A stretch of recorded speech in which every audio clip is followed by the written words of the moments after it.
This is Caribbean.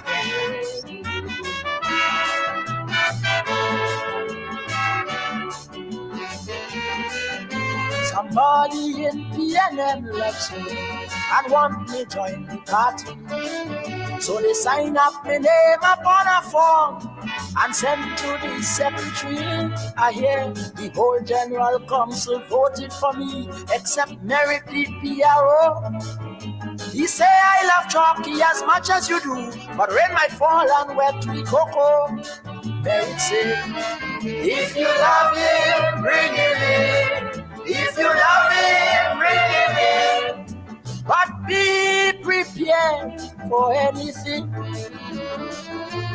Like all you want the public to get to know that we fire Jean Miles from Whitehall just so, cause she slapped up a minister who tried to kiss her. Bring him in. If you want the nation to know the truth, Robbie will Eric in his libel suit, and Eric have to pay him plenty money to boot. Well then, Merritt say, it ain't no big thing. Bring him in. Juba Dubla.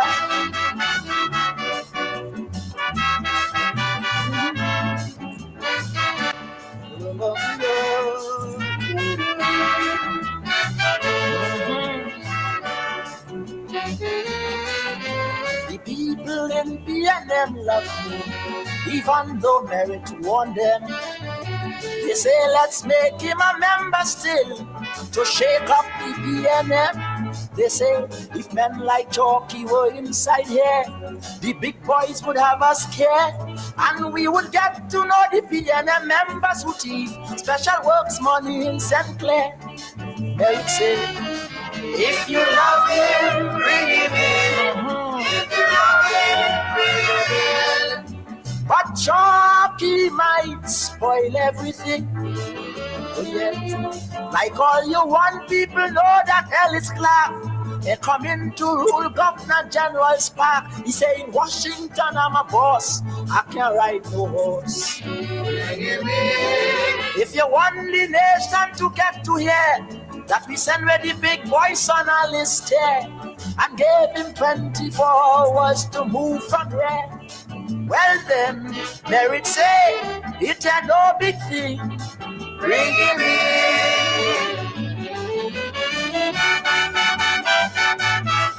Juba Duba.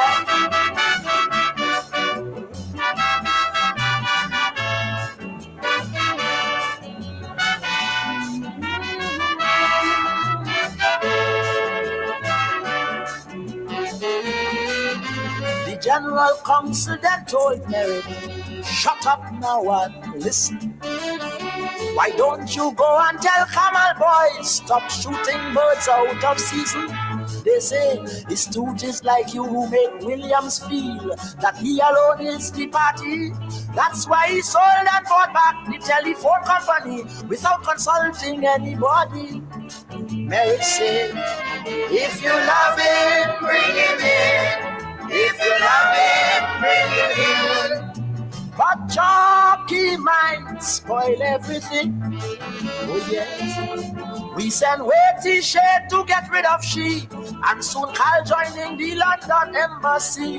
If you bring in that short rat, he might sing about that. Bring him in. If you want the nation to understand that a big husband named Shaver Man just pose as a doctor, but in fact the man is a quack. Well then, it's a simple thing. Bring him in.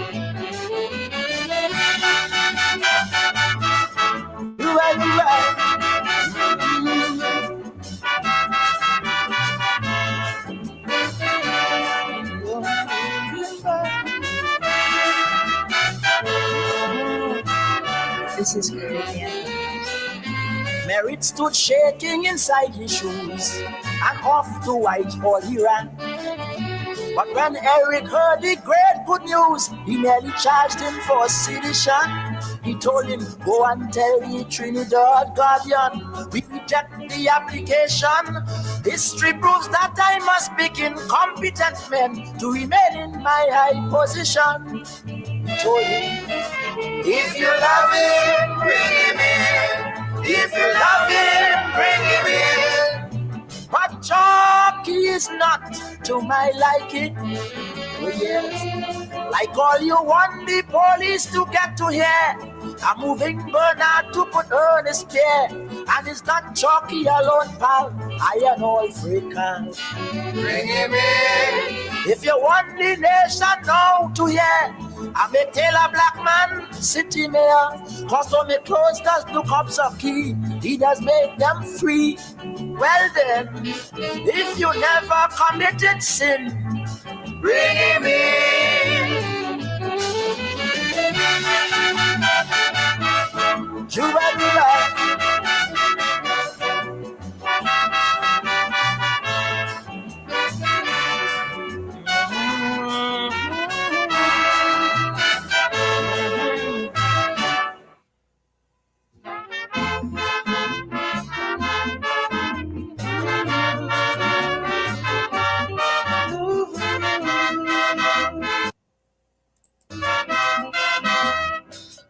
This is Caribbean Vibes. In the Oval to see Pele match, I sat next to Dr. Barat. We had a long talk. I said, listen, Doc, you know about my people that I'm not wrong the world. You thus travel to study insane people. But Doc, why do you go overseas when we have madmen here like peas? I asked him, Doc, what would you say if I should throw a dead dog on Frederick Street? I'll say you're mad. I'll say you're mad. All right. And if I give a dead kobo to everyone I meet, I'll say you're mad. Oh, I'll say you're mad. Well then, if a man could watch Killer Bass Friday and build houses so near for people to stay, to take in that stinking stench the whole day, somebody have to be mad. Madman. Somebody up in Whitehall, man.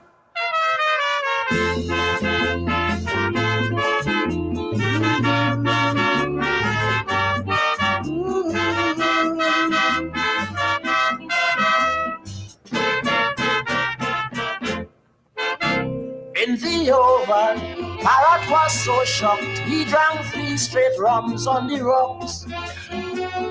With my talk, he disagreed. Chalky, I have too many mouths to feed. Doctor, be reasonable. You are trained to know mad people. And if you can spot a madman just so, well then you are mad also. I asked him, Doc, if I should teach a Nigerian to model a dashiki, I'll say you're mad. I'll say you're mad. Yeah, man. And if Chalky went to Washington to sing soul and rock steady, I say you're mad. I say you're mad. Well then, if a man could leave Calypso and Pan to represent us up in Switzerland and send 6 girls to model there behind, somebody have to be mad. Madman. Somebody up in Whitehall, man. Juba Juba. Juba Juba.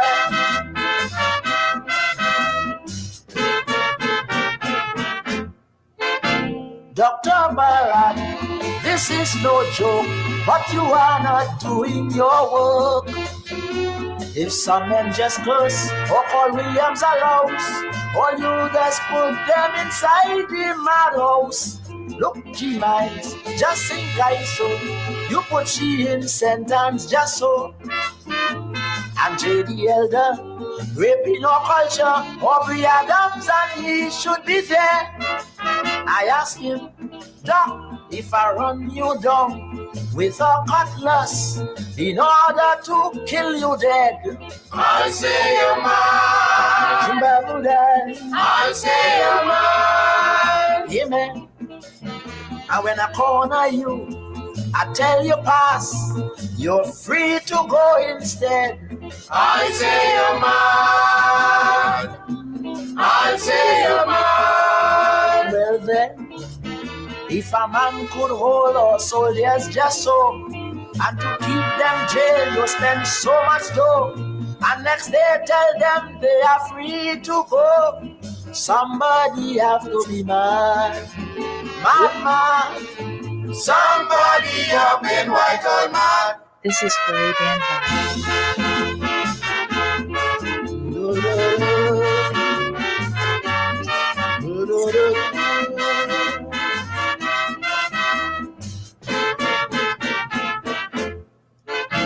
Dr. Barra, now get this straight. I'm not talking about Eric. I don't connect him with insanity, cause he went to a university. I wonder if it's George John. Oh no, he couldn't be the one. He has a good brain, so then it must be the tall shiny lady. I asked him, Doc, if I turn down a hungry man, even though I have cash on me, I say you're mine. I say you're mine. Alright. And if I watch that very man and take away his money, I say you're mine. I say you're mine. well then, if every year a man taxing the skin, bread, butter, milk, oil, gas, and rum raisin, although we are jobless, poor and stunted, somebody have to be mad. Dr. Barra, somebody up in Whitehall, man. oh,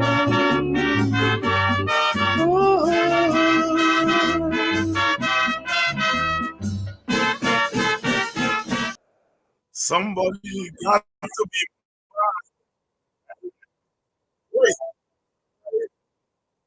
madam, somebody got to be mad. Oh boy, if a man would watch Tiger Bay and say that he gonna build a basketball court and put it in Tiger Bay and liberate the people from poverty.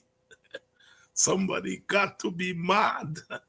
Somebody up in State House, mad. Oh boy. Kaiso, that's why it's the greatest music in the world. Can't. Somebody have to be mad. Somebody have to be mad. And before that, bring him in. If you want the nation to know what is the connection between Mohammed and the government, bring in the Kaisonian. If you want the nation to know why we have 40-something% poverty and we are the fastest growing economy, bring in the Kaisonian. Good evening to you and welcome to Politics 101. Henry Jeffries here. Dr. Jeffrey, he's here and he's going to, he is Dr. Barrett, the what you all call them? Psychiatrists. They study madness. Dr. Jeffrey study madness. He got help to break it down for us. I know we in Guyana, we are Dr. Beckles. Those of you know Guyanese Kaisonians, Dr. Beckles, Lord Canary, them chaps and ladies, they had their art form done. It's Tuesday evening, and good night. I see Ashley is here out of the United Kingdom. It's morning, the night going on to morning. Night going on to morning. I always take my hat off to those of you in those far off places who stay with us. A good evening to all of you joining us from Europe. Of course, those of you in the United States who are joining us, you all already start preparing. I was about to say turkey, but I know West Indians well. You all don't get time with turkey on Thanksgiving is the curry and cook up and the jerk pork and the jerk chicken and the chow mein and just lay out the table, lay out the table for Thanksgiving. West Indians turned the Thanksgiving thing into family reunion, and they don't turkey. They said turkey meat too dry. Turkey meat too dry. So they just go with the other meat. I know you all start preparing to it. Today's what, Tuesday. The Thanksgiving thing is just 48 hours away. Less than that, Thursday all day. I shall be making my way to Maryland to be with the family there. I don't like the story around Thanksgiving, but it's time to be with family, and I shall be making my way there in the next few hours. So I lived there for 11 years, so it's considered to be my American home. Hope to see some of you there. I know Friday night there's a big to-do, the cricket club black tie affair. Well, you all know I don't have tie, so you all will have to admit me in the dance without the tie. But I hope to see some of you there. I think that is on Friday night, no? I think so. So I hope to mingle with the Guyanese brethren and sister in there. Welcome to Politics 101. All of you are joining us from in Guyana. The rainy season has started, so almost every day the rain falling and so on. Well, the story that the sun did in the last couple of months, the story that sun, right? Welcome rain. Anytime I ain't want the flooding, but Lord, that sun, as we used to say when I was a small boy, is the father, the son, and perhaps the grandson. That sun was something else. So it's glad that the rains are here and it's cooled the place down a little bit. It's that time of the year again when we'll get some mangoes. I miss mango, a couple of weeks ago I was in Georgetown and I said, well, how the mango going? 7 for $700. I said, how much you want? The lady said, Dr. Is you smart too bad. I know if I say 1 for 100, the people gonna walk quick. So she said 7 for 700. I said, why you didn't say 10 for 1,000? She said that's big money. 7 for 700. And it's good to see mangoes coming back slowly on the market, and so we'll get our box of spice, and because the ones I'm seeing now in the markets is grafted. I like grafted, but grafted ain't getting meat, grafted slender, and so far by Christmas time, I hope the 7 for 700 will come down. It's amazing. It's amazing the prices.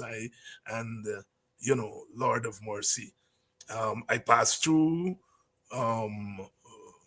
Arizona, I think a couple of months ago, and I got here a couple of days ago and ventured into the supermarket, and I thought I was on a different planet. The prices, high prices.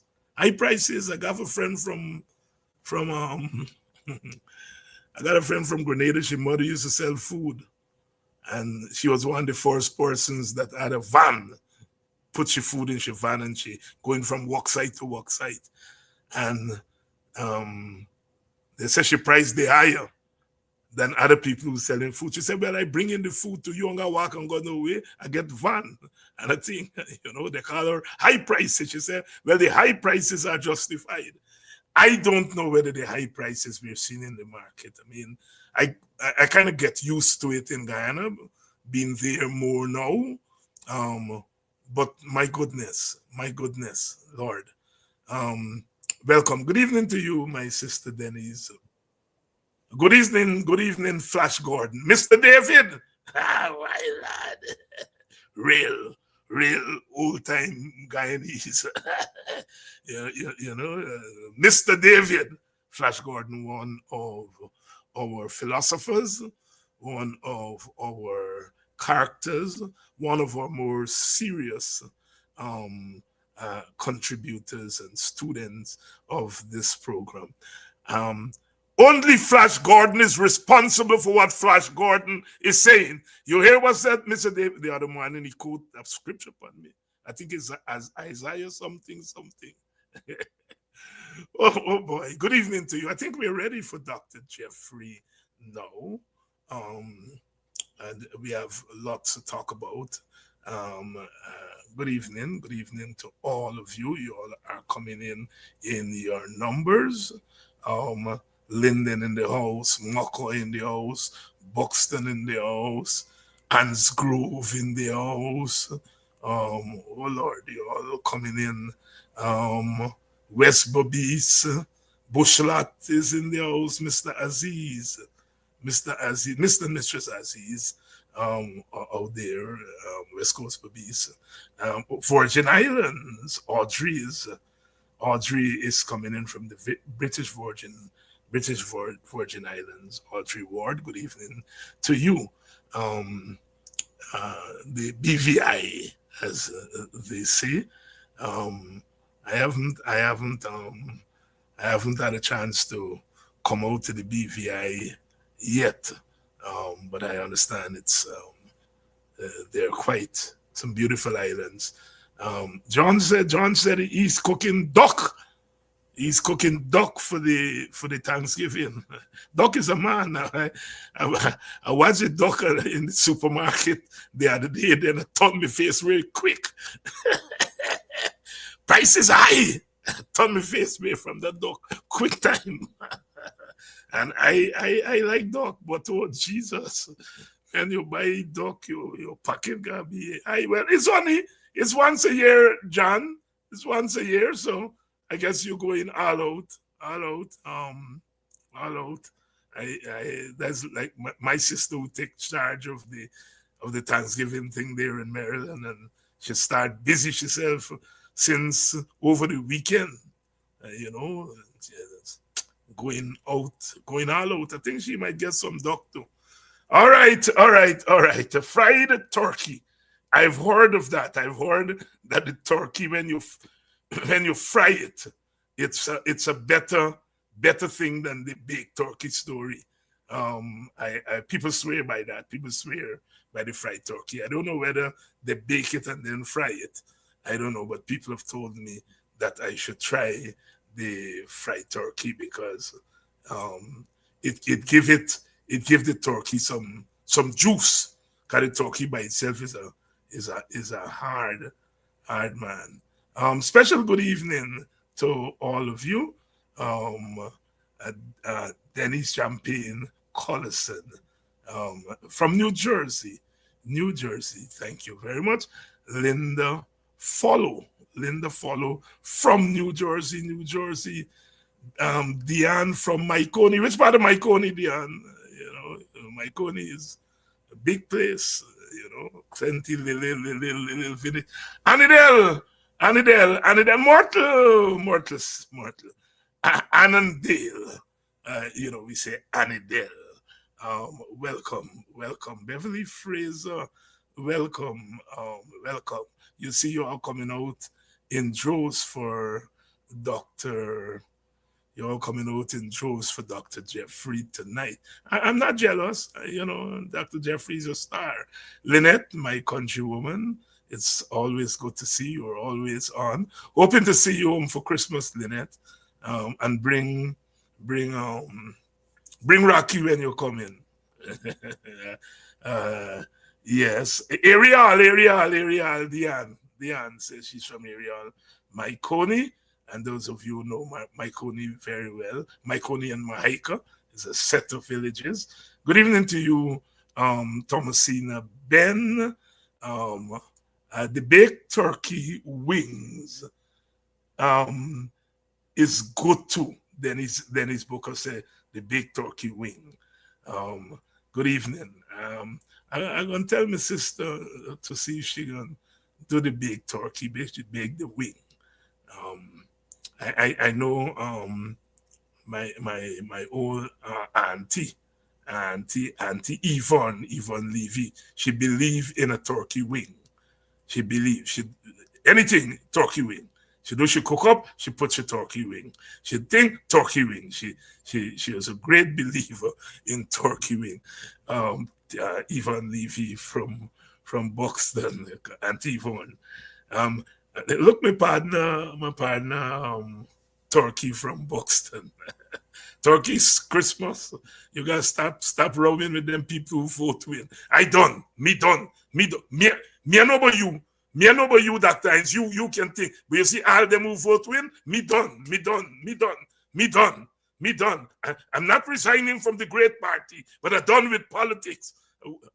Why you done with politics? Them people vote win. Them people vote win.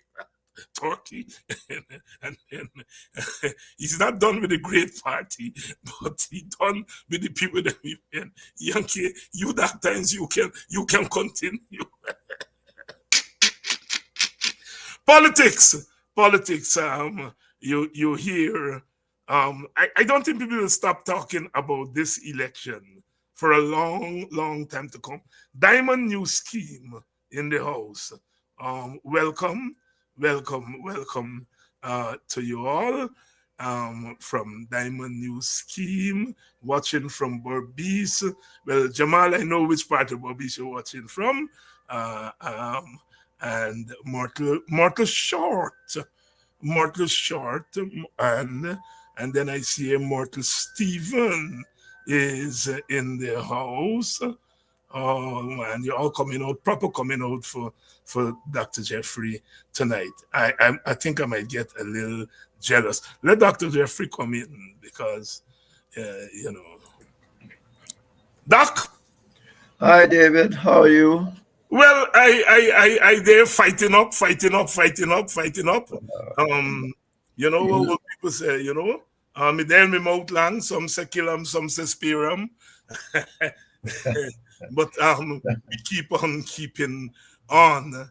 I was making the point just now, Doc, that people still are talking about the 2025 election, people on all sides, those who voted for the government, those who voted against the government. I was making the point there, but my friend Turkey, who's a PNC stalwart, go back to the old days and he do all the training thing under Burnham and so on. He said a great party, but he done with politics. He ain't done with the great party, but he done with politics. And he tell me, you can go along and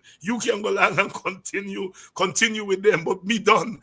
I done with why you and just as we are talking about this, the EU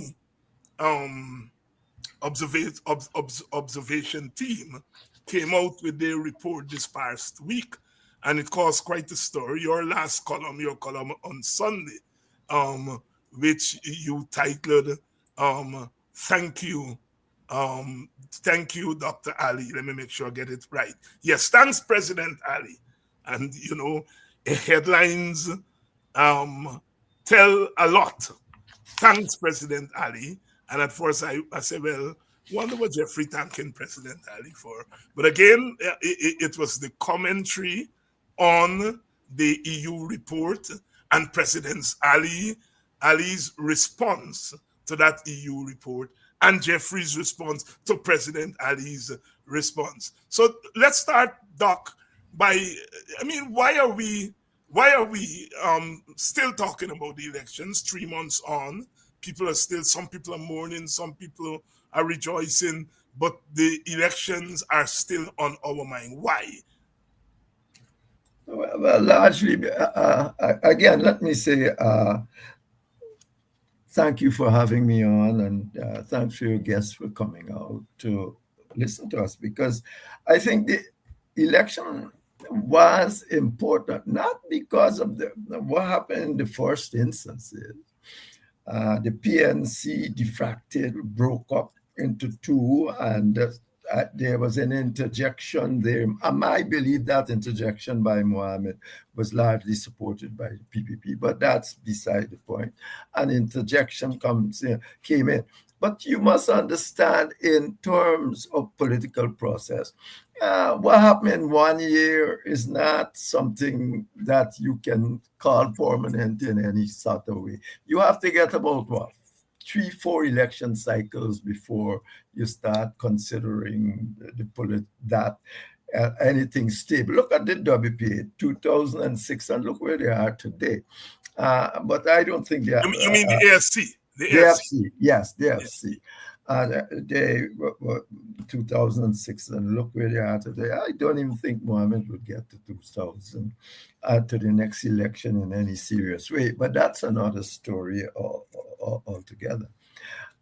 What makes this election even more dynamic is the point you just made. The European Union just came out and said, we can't certify the election was free. And if it ain't free, it can't be fair. So that's a big statement. That's a huge statement. The PPP used to sell that for years. All the observers said. I see the UNDP come out with something saying more or less that the day of the election was all right. That's fine. But the day of election, a large way was fine because the entire process that got to the election was unfair and not free. So, I mean, I am not going to knock them on the day, because an election process is not the day of the elections only. It's all that went on before, where you are suppressing voters, you're bribing voters. Up to now, they are still attempting to do it, although they have found themselves in a serious position, because it's a very serious thing. One of the major observers, Gupta, said we can't say the election is free, and that means fair. So where do we go? You present yourself to the electorate as going for a democratic election. If you have one of the observers group that you always used to be shouting about, and now they're saying that they are not certain it's free. And it's not only they're saying so. I don't think they could avoid saying. I said so in my article. When you look at Transparency International, I think it was said, the PPP and it's more or less the private sector, they have captured the state and using it for what? Well, what else they're using it for? That to make the election unfree. And if you make it unfree, you make it unfair. And if it's unfair, what happens then? You went to election claiming that it's free. That you are a democratic election. A democratic election is just not what happens on election day. It must happen in the entire process.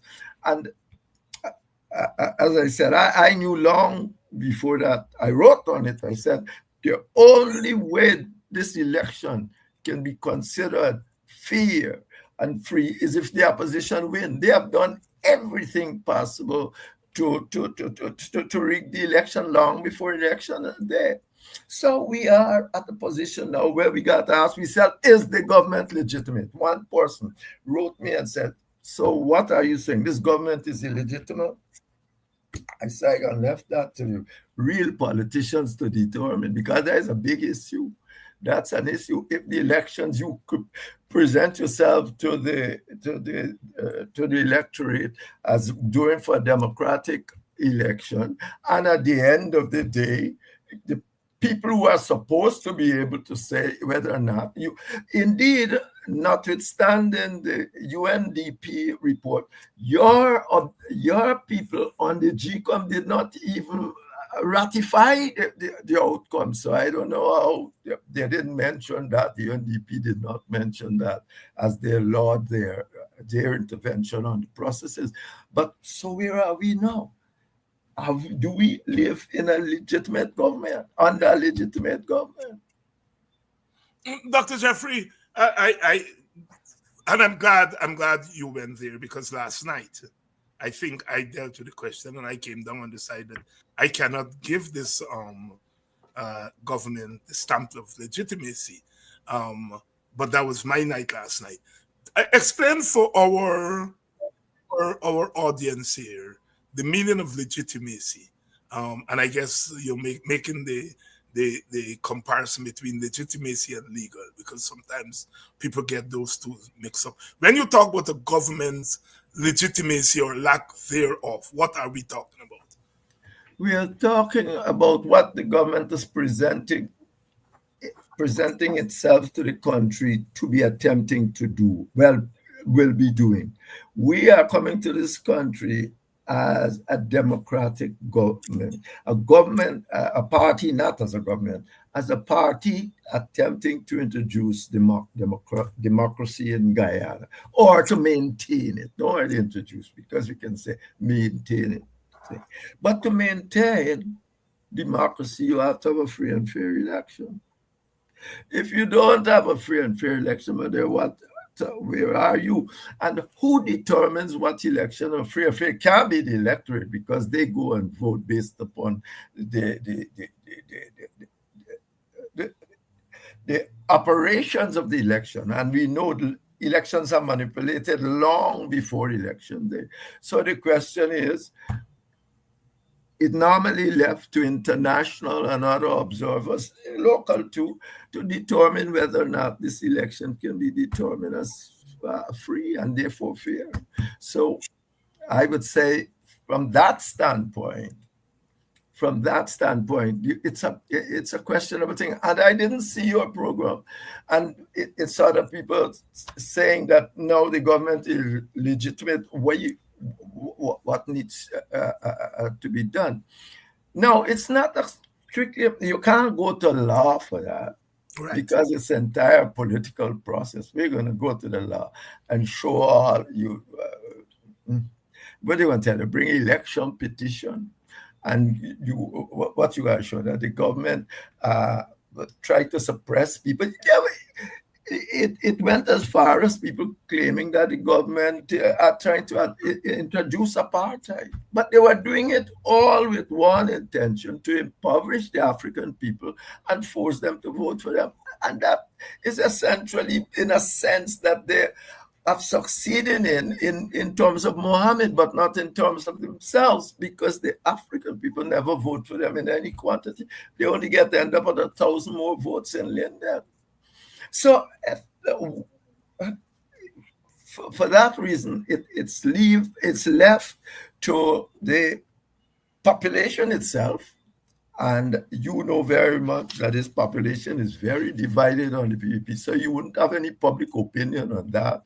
And therefore, it's left with the international community to almost say what it should be considered the way forward here. They have said what they consider the way forward in terms of rectifying the system, in terms of the things that you have to do to make a government accountable to the people. They have even complained that they have been doing this for years, but nobody has been listening, and we end up where we end up today. But you introduce another, the other issue you introduce is the one about legitimate government legitimacy, rule of law or rule by law. Rule of law essentially means, and it's a dictatorial thing. A rule by law means the government sets laws and follow them. Now, the government in this country, it says, not the government, the parliament. The government in that sense includes the opposition. that particularly the person, the opposition that has been designated the legal or opposition. So, but this government wasn't talking to the opposition. They said they're not going to talk to the opposition because the opposition said that they re-election. Well, every government says that people election. Every government, the PVP said the PNC regarding the election, but everybody still spoke to each other. And if you are not going to even talk to them, to sit down, because lawmaking is not by a government alone. It is the government responsibility. But lawmaking is a process by which, in any democratic system, because a government just win an election can be good, can be bad, all sort of things. As Huntington, I think, said, a government just win an election does not mean it can't be the most terrible government in the world. What stops the government from being a most terrible government in the world? That is because it's got to be accountable. And that involves a host of other factors, most of which Guyana did not have. For instance, we are talking about a cash grant. The way to do a proper cash grant was to long before tell people what this cash grant will be, and to make them be able to plan, but they are using a political strategy. Not only that, the cash grant should not be something that, if I feel I give a cash grant, I'm going to give it. This resource belongs to all of us. You should put it in law. Cash grants will come every month at X time, and people will get this. Not you sitting down like if you are some godhead and determine how the government, when cash grants will come, and I hope it come tomorrow, because then you can't plan for a start. Even if you wish to plan, you can't plan. You can't, because you don't know if it will come, when it will come. Well, you know from they will bring something, but you don't know what it is. If you want to do a cash grant, I think a universal basic income should be a must for a country like this. But outside of that, if you want to really live by the law and allow people to live by the law, and not upon your largesse when you feel like, what you should be doing essentially is saying, look, every 6 months you will get cash grant. Every time you get from payment from that's what they're doing in Suriname. They put it almost in your bank account. You ain't even got run around and all these things. But the PVP wants to use it as a political ploy. Like if they are giving something that belongs to them, but it is not so. And therefore, what we have here is a rule, well, not even by law, because they can say we went to the parliament and pass it, but they are not living by it, because they are determined on some when and how by themselves without even the opposition. The opposition is important in making laws in any democratic country. A party, PVP, PNC are only part of the people. They're not the whole people. And a party, they must sit down with the other parties and try to come up with a consensus, a thing of how we move forward. That's why half the roads we built are not built properly. They are built in terms of it. I went to a wedding the other night. You can hardly pass on the same road with a car. Now, how is that?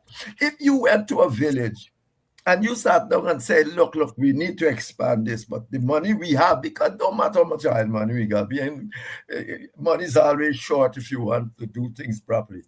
You say, here what's happening. You're speaking to the local authority, you're speaking to the opposition, and saying, first of all, you speak to the opposition. Well, first of all, you should really speak to the local authority. What are their needs? And let they define it, and then you come, all right, you agree, then you speak to the opposition, and you come up with something and say, look, if you want that road expanded, roads in that community expanded, we can only build 2 roads, not 5. We can only do 2. Now, to get that understanding, you have to have a consensus. But since you can't have a consensus if you're not speaking to the to the other side. It means that you're going to build 5 roads that are going to break up tomorrow and then tell people, look, I have done for you and that for you. But they don't understand. You're wasting their money. You're not giving them proper convenience. It's an amazing thing. And that's why, as I said, transparency could have said that the PPP has captured the state and do what it likes with it. Because see, if you capture the state, it means that you are not bound by the state, because you can change rules, change laws as you feel. And that is what is happening here in Guyana. And that is what is happening in most of the processes that led to the elections. And the result of, as I said, before any EU said anything, I said this election cannot be determined free and fair. Somebody got to be out of their mind. Only if the opposition win whatever said maybe it's fair. Somebody got to be mad. Dr. Jeffrey said somebody got to be out of their minds. Chuck Dust says somebody got to be mad. Mad. Somebody got to be mad. That's the talk that you will hear all over Port Spain. Oh boy, look, you sure to fail. Don't you go back there again. If you want to win the crown, you got to sing a suffer song. It must have some pep and jump to make people shake their bum. Chucky, I hope you see how Sparrow's outfit was well pretty. So to do best, you must dress like the test and jump with zest. Chucky, come off that scene, because you cannot whine like Francine. Do something high, you just can't cry. Juba Dubai. Juba Dubai. Mumbai. Hey.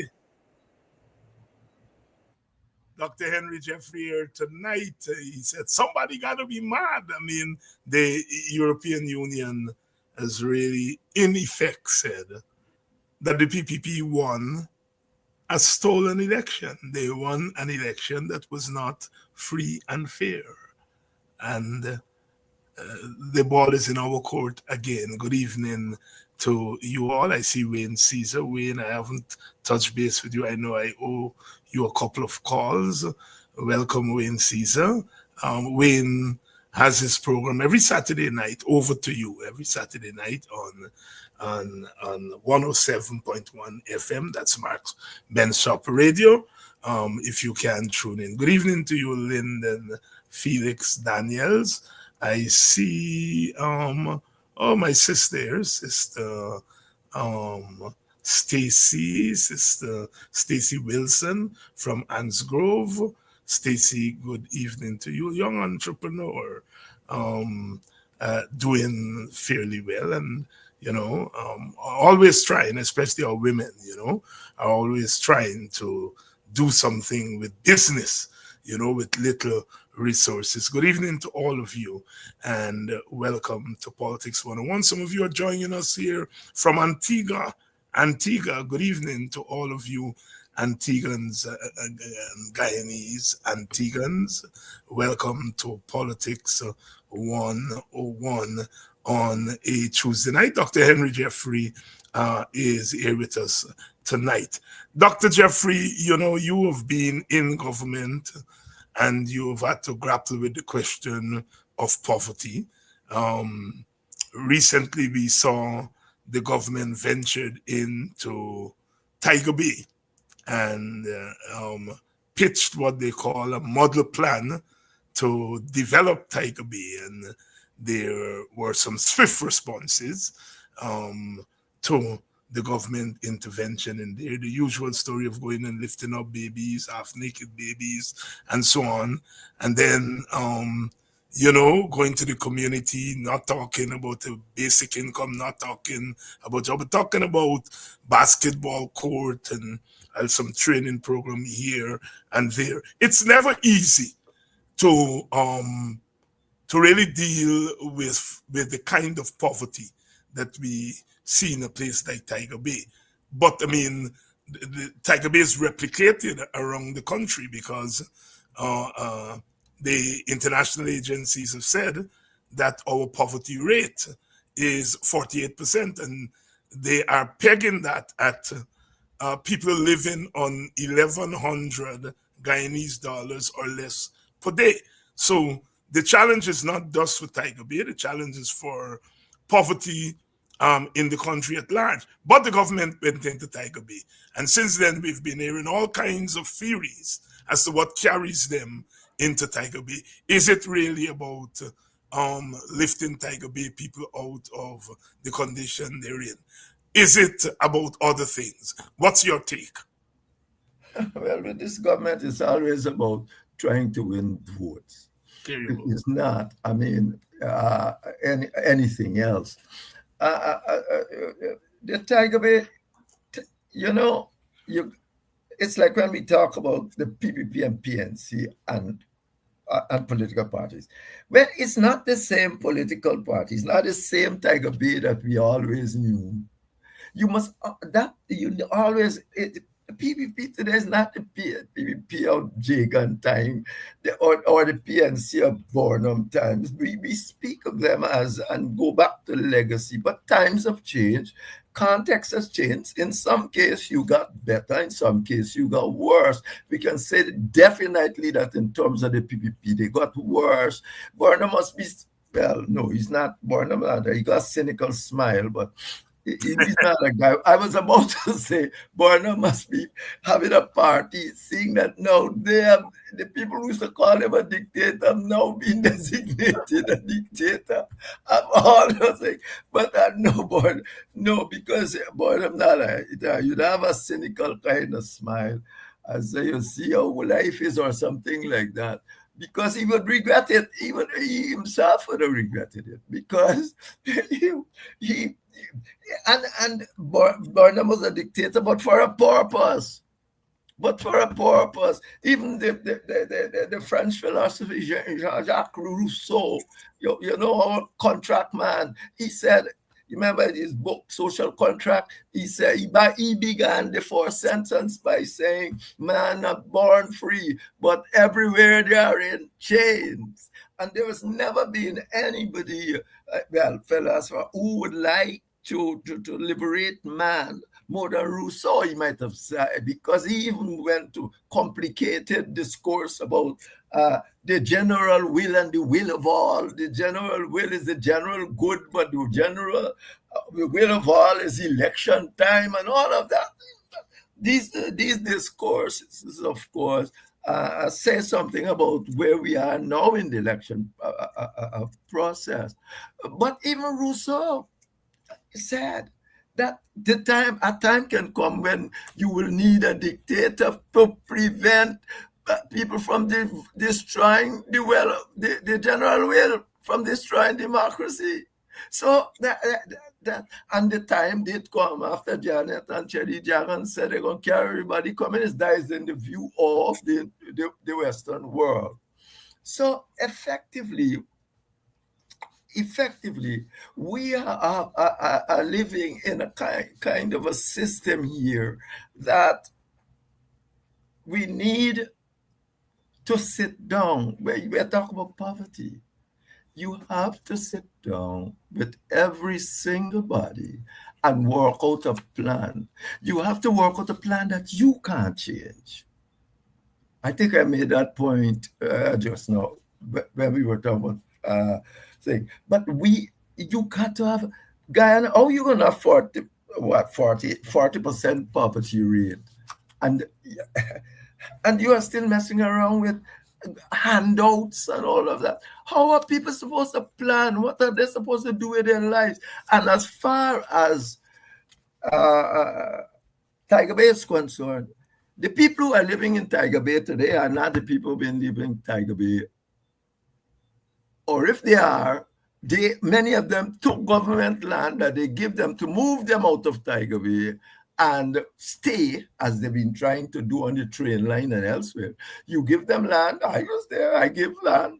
people in Tiger Bay and so on, but they take the land and they stay or they pass it to the place to the relative, and because there's no development there, you have another set of people, and the city is like a transit point. You have another set of people coming in. It is not necessarily that. And the government will tell you, we have given land there and so on. And I agree with that. But what you have to do when you give land is follow up with a poverty program, a proper organized system in the area. When you do, you see what happened in the line top. The government give land on the line top.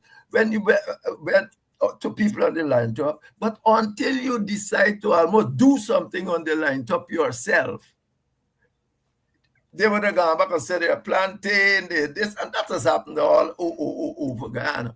So what the government force, if the government wants to do something, they must say, look, we need to look after Tiger Bay. Let's talk to the community of Tiger Bay. How we can move forward here. This is it. And that is the kind of management. How can we move forward here if I give them two house lot or 3 pieces of land? In Tiger Bay, he's not giving that to the government. He's giving that to the people of Tiger Bay. And therefore, they are the first one that should have a say of how you think we should move out. Look, what we have here is chaos, more or less. People are living, but essentially we need a modern community here. How you think we can move up? And you use that to develop your own plan and incorporate the city with that. And after the city, you then establish that we have a way forward. Even if the government has some ideas, they must write it down and come and speak to the others. You can't just wake up a morning and come, we matter, give us some land. Since I hear it, I don't pay attention to it anymore. I pay absolutely no attention, because if the government cannot be held accountable for what the government give us largesse. But if you introduce a whole lot of people in it, the people will stand up and say, that is now we agree on. And if the government mess around, that's why Guyana doesn't have an accountable government. The government is simply not accountable. It can wake up a morning and use any majority, even if it wants it, and change the law. So how are you going to have a democracy? Dr. Henry Jeffrey here tonight, weighing in on the subject of Tiger Bay, the subject of the European Union's election report, which has caused quite a stir with the government. We have pointed out that the last 2020 election, when we said, well, the boxes were opened, and we saw how systematically and in real terms, graphic terms, how the elections were rigged.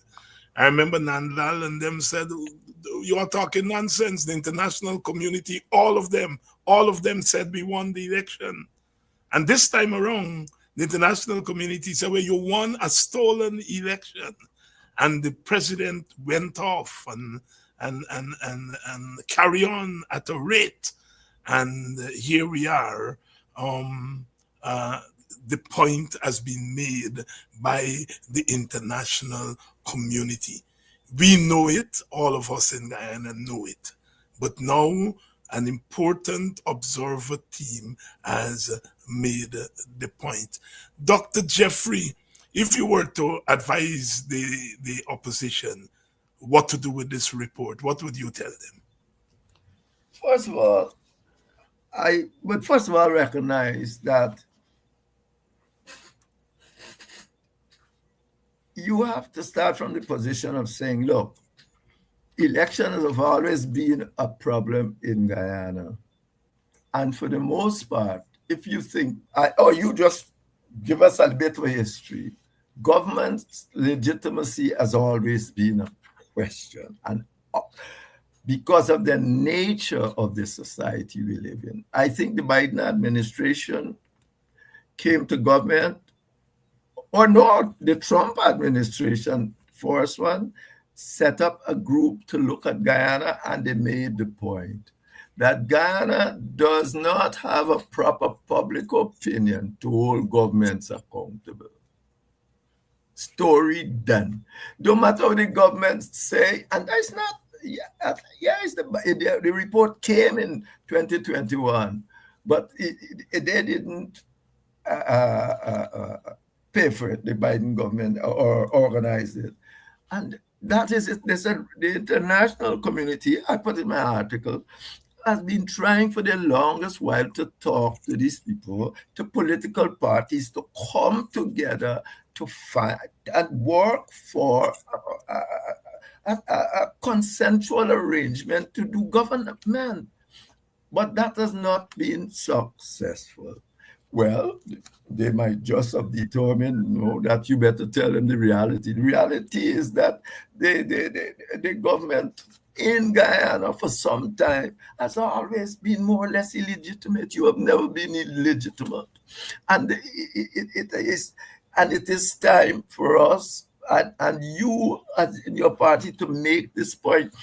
Instead, I know something about your party thing, that they're talking about what to be done, as if they had to do it. There are too many people out there saying, "Oh, this is what is to be done, and I can do it, and I can do it." You can't do it. You might be able to do it, but even if you don't do it, there's no accountability to the populace. What are you going to do to bring public accountability to Guyana? What? And that is the central issue. Suriname even had a dictatorship in terms of Bouterse, and to some extent, that dictatorship ended up until he died. But what they did, their constitution curtail how government works. Government can't get one seat or even 3 seats. They can get 2/3 majority and all of that to become the government. So you can look at what's happened to Santos. You would say that he was going hard, but then what? He messed around with Brunswick, and the next thing Brunswick joined something. He's no longer president. And therefore, when that is in your mind, you will behave sensibly. And further, if you don't behave sensibly, there's a way to hold you accountable. Nobody, if the government wants to pass a law tomorrow, it's gonna pass a law. Nobody can stop it. And that's not even the president, because essentially the president is chosen by the leader of the ruling party. So what you got is party paramountcy par excellence. Dr. Jeffrey, we have talked about the issue I want to for you to comment on before we go, and that is the issue of the continued absence of an opposition leader. I noticed the Win people were in front of Parliament yesterday protesting to the Speaker that there should be an election for the leader of the opposition. Is there a political crisis without a leader of the opposition? And put in context for us what you think is happening. Nothing in Parliament can cause a political crisis. Just told you.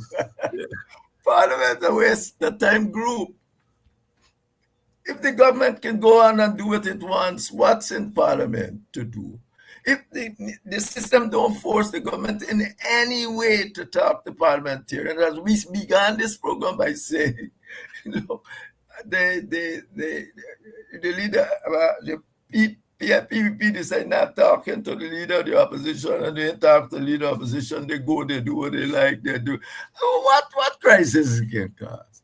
It causes no crisis in actual terms. And I don't think it is in legal terms. Somebody else will have to tell me that. I don't think, because you have a situation, you have a specific situation on the ground where the person that is likely to that would be the opposition leader is being now called upon to go and answer large crimes elsewhere, and you are asked now to essentially extradite him. No, in that you got a different situation. This is just not what the law said anymore. It's a whole lot of factors. It's a whole lot of factors, political factors, what it means to Guyana if it happens, what sort of thing. It's not just what the law said. Law is just not, practical in all situations. Indeed, in some situations, law can be unlawful. It can be totally unlawful. So what I'm saying to you, even if it is that the time pass, it's for the government and the opposition to know, just to make wild statement. The opposition should be asking the government clearly, please tell us, because it's only time we're playing away here with. It's not anything in big substance. It's only time. Please give us, when you go Parliament, your reason for this not happening in a timely manner and for this thing. Give us your reasoning, because this thing can have national implications of other sorts. You got to give that.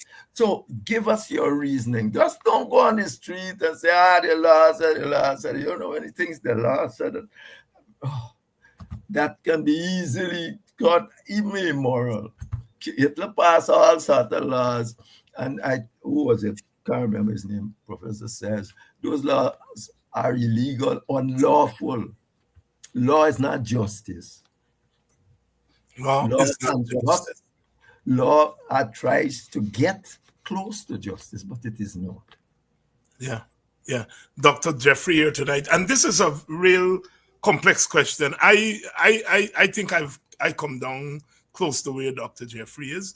I don't think there's a political crisis without an opposition leader. It only becomes a political crisis if the president or the government moves to do something that requires the legal participation of the opposition leader. Then we have a crisis on hand. Any smart government would avoid doing that without an opposition leader.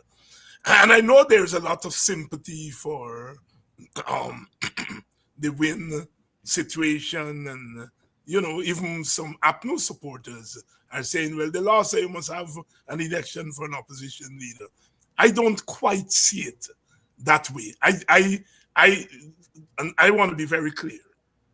There should be an election for the opposition leader. But I don't think it has reached the crisis point that people are making it out to be.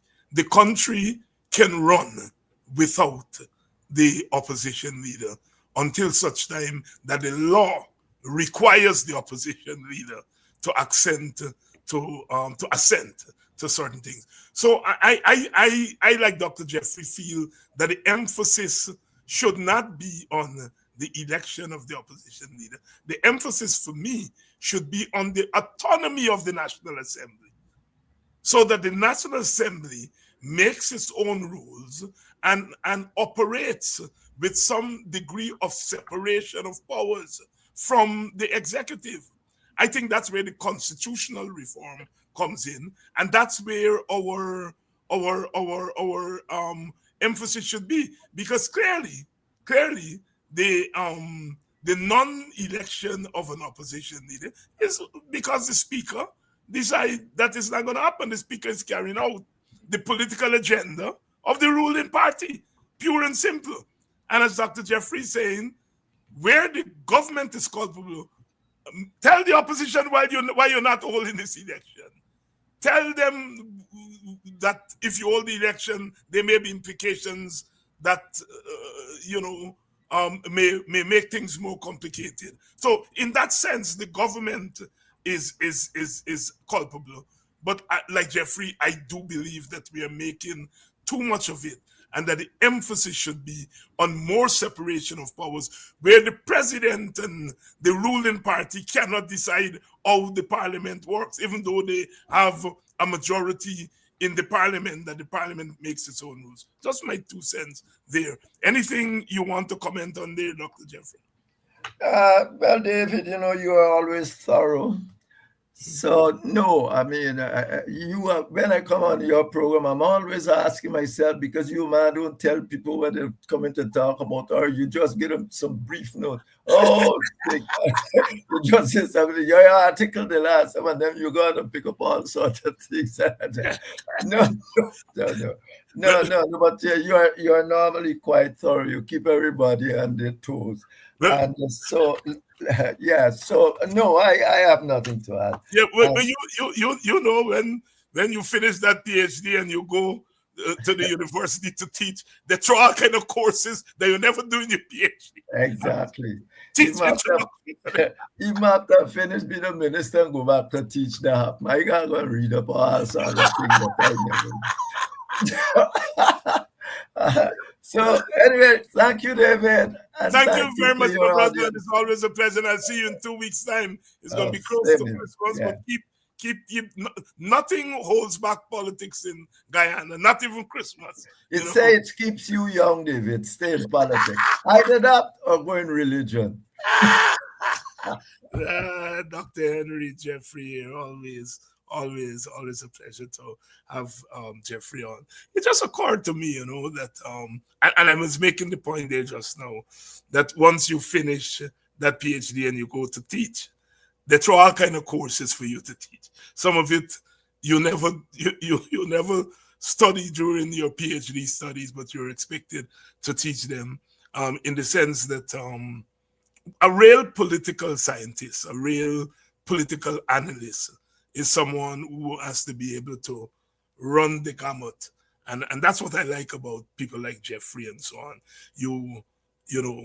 They come on a program and you throw a curveball and they deal with it. It's, when I listen to people like the government ministers, recently Priya Manachan was trying to cuss me and so on. As I said, as much as it is a stretch these days, I still read, because once you're in the business of political commentary and political analysis, you have to read. And I still manage to read, and you serious people still read, still keep up, still refresh yourself. And I think part of the problem with the PPP government and general governments around the world, people get into the government and they start, they may be academics, they may be lawyers, they stop reading, they stop studying.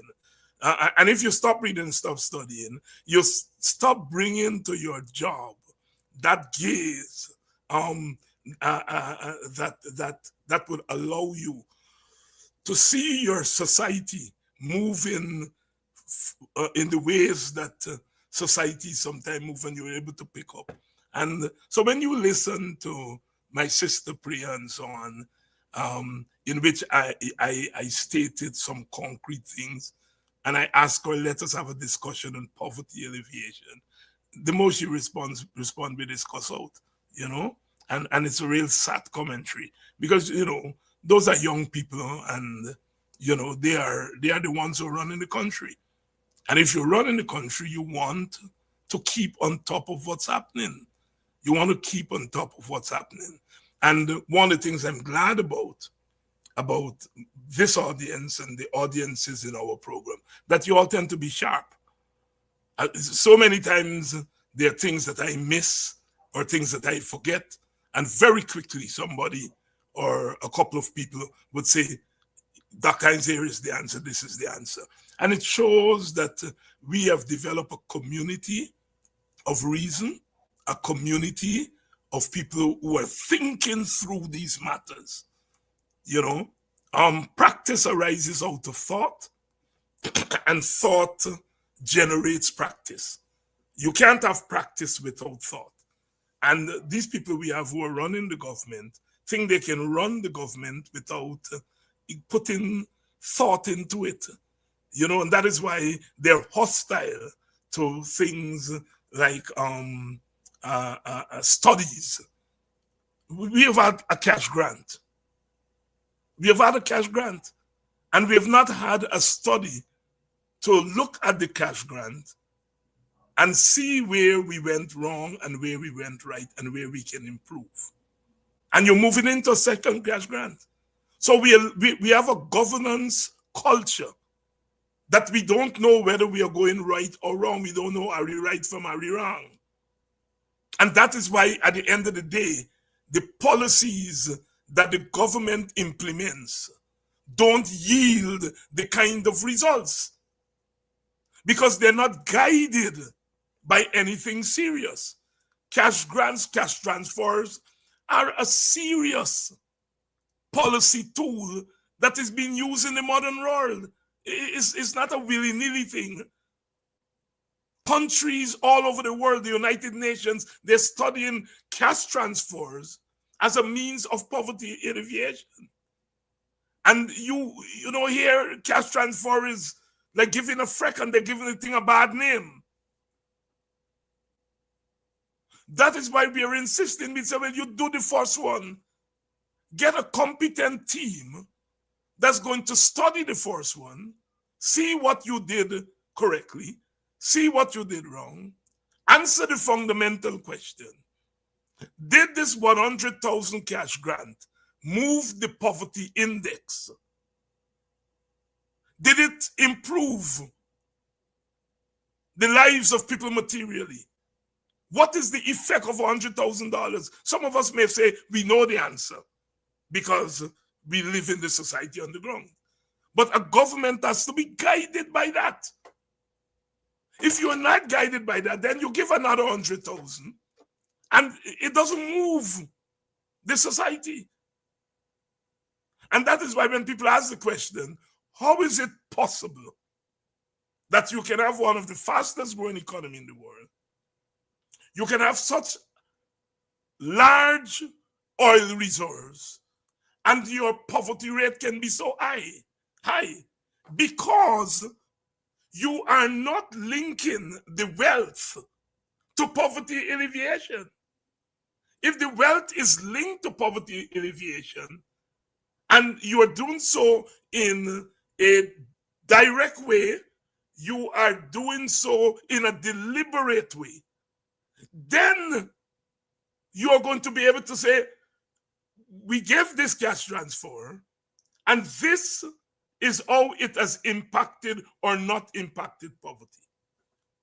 And if you find out that $100,000 is too small an amount to make any serious alteration to the poverty situation, then you are likely to go back and say, ask the question, what is the minimum cash transfer that we can give over the next 4 years, 5 years, that's going to make an impact on poverty? That's serious government. That's serious government. That's government that is thinking about people. But when you're a government, all you're concerned with is controlling people, trying to buy votes, trying to win elections. You just do things. You just do things. If you're building more roads and it's leading to more road deaths, then something is wrong. And you're asking the question, how can I link the road project, the road program that we have to decreasing road fatalities? These are questions, these are serious questions that any government must answer. Our government does not. And our people have to get out of this thing that all you have to do is to build a road and we say development. You put up a big building, development. Never mind most of the big buildings you see in Georgetown are used for money laundering. But we say development. No, it's not development. A government must say, we are building these roads. These are the outcomes. Look at those little strips they're building in the villages. Those little concrete strips. They're worse than when we didn't have, when we had mud road. One car can barely drive there. Guyanese now have to be adept at reversing. Because two cars meet up, one guy reverse because they can't pass. What is the utility of those strips? Unless they're one-way roads. And you know you can't do one-way roads in villages. You have to get police there to make sure that people drive down the road. So one-way roads are out. They're, for all intents and purposes, one-way strips that are meant for two-way traffic. What nonsense in 2025. And I think some of us have to stop this nonsense of giving the government the impression it's doing well. It's not doing well. You are restricting traffic in the villages rather than helping traffic for free flow of traffic. You're not helping the free flow of traffic. You're impeding the free flow of traffic. You're taking the country backwards. Yes, it's concrete road rather than dirt road. But that's the only thing that is an advance.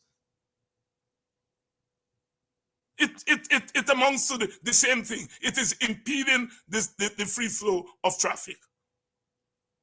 And so this government is not a serious government. It is not a serious government.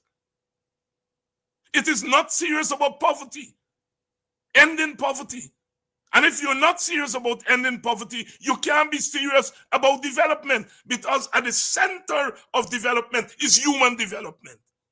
How are human beings' lives? How are their lives impacted by these roads you're building? How is the education output of our children getting better with the school buildings you're building? What is the linkage between the buildings and the learning process?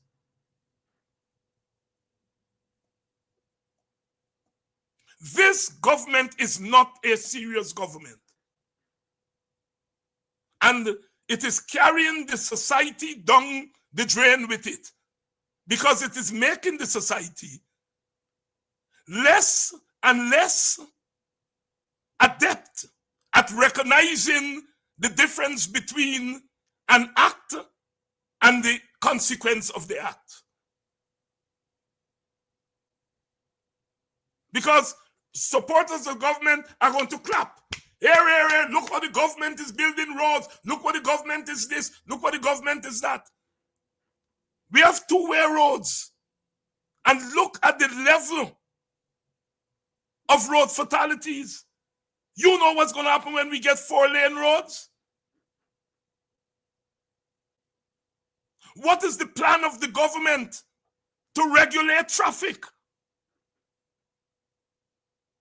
Children, old people are being knocked down at pedestrian crossing. What is the objective of pedestrian crossing if people are killed on the pedestrian crossing? What is the government doing? What about traffic lights? That at least there's going to be something there to compel the drivers to stop. The rate at which things going, some of them will still fly past the traffic light, but at least it will compel most of them, I think, to stop. But if you don't have traffic light to stop people, you think them little white mark on the road stopping anybody? There has to be a comprehensive plan if you are developing a country. You can't develop a country with dunces. I'm sorry if I sound elitist, but you cannot develop a country with dunces. Now, there could be bright people who could wreck a country too. I'm not making any argument that brightness is an end in itself.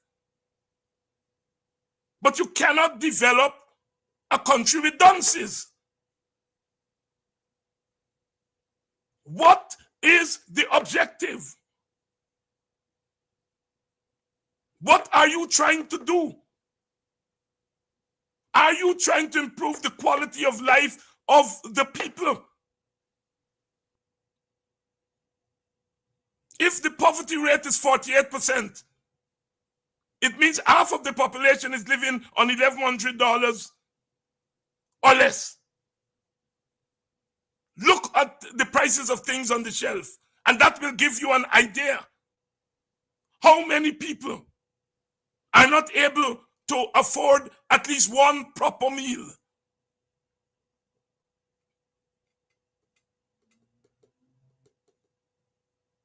And so I'm saying the government is useless.